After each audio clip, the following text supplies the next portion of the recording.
Democracy Now!, democracynow.org, The War and Peace Report. I'm Amy Goodman. We end our show in the southern Mexican state of Oaxaca, where a deadly police crackdown against teachers has left at least 8 people dead, more than 100 wounded this week.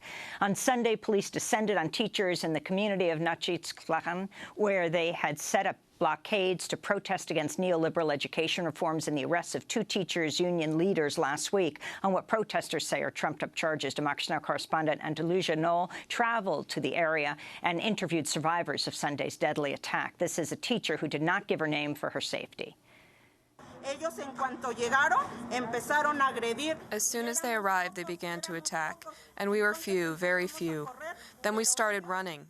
But they began to attack right away, instantly. At no time did they give warning to clear the area.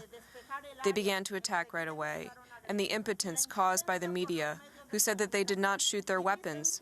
We just went to corroborate with the tire shop about where they fired at us from. We guarded our front side. We still don't know how they fired at us. And so we guarded our front side, but we realized that if they were positioned like this, then they were already hunting us from afar. Now we understood why. The dead were killed from over there and not exactly from the front.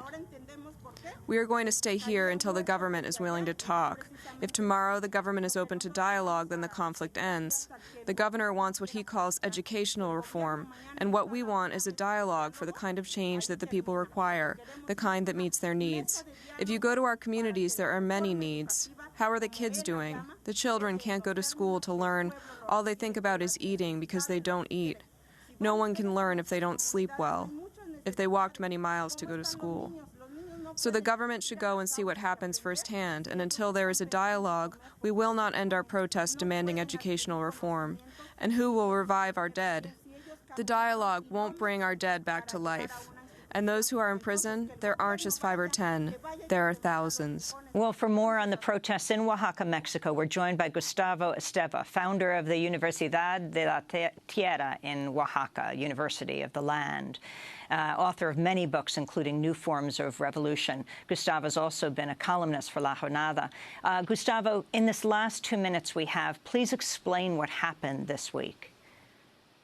Well, first, we had a very bloody battle. It is, until now, we have the report of 9 executed, assassinated, 23 disappeared, at least 21 arrested, 45 in the hospital, more than 100 injured.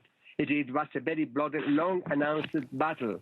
It is the beginning of the war, and we are surprised and amazed that the authorities are following the script, literally the script of 10 years ago. First, the teachers' mobilization, then the sit-in, then the repression. This is a very complex war. It did not start in Oaxaca. The teachers' struggle, it is a global struggle. It started in Colombia, in Brazil, in Chile, in the U.S., everywhere. And today we are in a war trying to say very firm no to this kind of education. It is useless instruction. We are discussing education. We have a plan of education. We can offer an alternative of education, and we are saying no very firmly to all the so-called structural reforms that mean basically a change of ownership. They are selling our land, our territory. The people are resisting, and then we are resisting with them to oppose this kind of operation. This is a very complex war that just started. We are at the beginning of this very complex war against us, against our territory. We are. Yes? Gustavo, I understand the governor ordered the police, said they could open fire. He was at a wedding party in another state? Yes, he was in a party. He asked the intervention of the federal police. But those killing people were the federal police, not just the state police. It was an operation combined by the federal police and the state police. And we just have 20 seconds. What is happening right now? Right now, we have a curfew in Nochixtlán in the place. We are, this moment, we don't have any specific activity, but we are waiting for the next scenes of the battle. The battle has just started. We are not at the battle. We're going to continue this conversation and post it online at democracynow.org. Gustavo Esteva, founder of the University of the Land in Oaxaca, author of many books, speaking to us from Oaxaca.